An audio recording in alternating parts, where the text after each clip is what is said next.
नमस्कार मित्रों, आज की कहानी है वीर रानी अबक्का चौटा की। साल था 1555, जब पुर्तगाली सेना कालीकट, बीजापुर, दमन, मुंबई जीतते हुए गोवा को अपना हेडक्वार्टर बना चुकी थी। टक्कर में कोई न पाकर उन्होंने पुराने कपिलेश्वर मंदिर को ध्वस्त कर उस पर चर्च स्थापित कर डाली।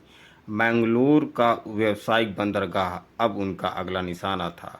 उनकी बदकिस्मती थी कि वहाँ से सिर्फ 14 किलोमीटर पर उल्लाल राज्य था, जहाँ की शासक थी 30 साल की रानी अबक्का चौटा। पुर्तगालियों ने रानी को हल्के में लेते हुए केवल कुछ सैनिक उसे पकड़ने भेजा, लेकिन उनमें से कोई वापस नहीं लौटा। क्रोधित पुर्तगालियों ने अब एडमिरल डॉम एल्वेरो डा सिल्वीरा के नेतृत्व में एक बड़ी सेना भेजी। शीघ्र ही जख्मी एडमिरल खाली हाथ वापस आ गया। इसके बाद पुर्तगालियों की तीसरी कोशिश भी बेकार साबित हुई। चौथी बार में पुर्तगाल सेना ने मंगलोर बंदरगाह जीत लिया। सोचा था कि यहाँ से रानी का किला जीतना आसान होगा, फिर उन्होंने यही किया। जनरल जाओ पिक सीटो बड़ी सेना के साथ उल्लाल जीत कर रानी को पकड़ने निकला, लेकिन यह क्या, किला खाली था और रानी का कहीं अता पता भी न था। पुर्तगाली सेना हर्षोल्लास से बिना लड़े किला फतह समझ बैठी। वे जश्न में डूबे थे कि रानी अबक्का अपने चुनिंदा 200 जवानों के साथ उन पर भूखे शेरों की भांति टूट पड़ी। बिना लड़े जनरल व अधिकतर पुर्तगाली मारे गए, बाकी ने आत्मसमर्पण कर दिया। उसी रात रानी अबक्का ने मंगलोर पोर्ट पर हमला कर दिया, जिसमें उसने पुर्तगाली चीफ को मारकर पोर्ट को मुक्त करा लिया।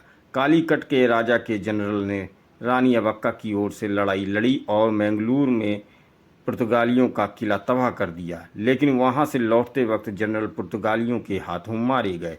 अब आप जानना चाहते होंगे कि रानी अबक्का का क्या हुआ। रानी अबक्का के दो देशद्रोही पति लछम्मप्पा ने पुर्तगालियों से धन लेकर उसे पकड़वा दिया और जेल में रानी विद्रोह के दौरान मारी गई। क्या आपने इस वीर रानी अबक्का चौटा के बारे में पहले कभी सुना या पढ़ा है? इस रानी के बारे में जो 4 दशकों तक विदेशी आतताइयों से वीरता के साथ लड़ती रही, हमारी पाठ्य पुस्तकें चुप हैं। अगर यही रानी अबक्का यूरोप या अमेरिका में पैदा हुई होती तो उस पर पूरी की पूरी किताबें लिखी गई होती।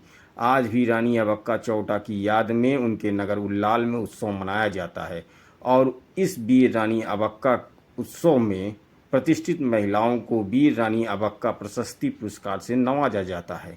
इस कहानी से 2 बातें तो साफ होती हैं। पहला, हमें हमारे गौरवपूर्ण इतिहास से रानी से जानबूझकर वंचित रखा गया। रानी अबक्का चौटा के बारे में कुछ लोग तो शायद पहली बार ही सुन रहे होंगे। ये हमारी 1000 साल की दास्तां अपने ही देशवासियों भीतरघातियों के विश्वासघात का नतीजा है। दुर्भाग्य से यह आज भी यथावत है। हर बड़े से बड़े धोखे और विश्वासघात में अपना ही शामिल होता है।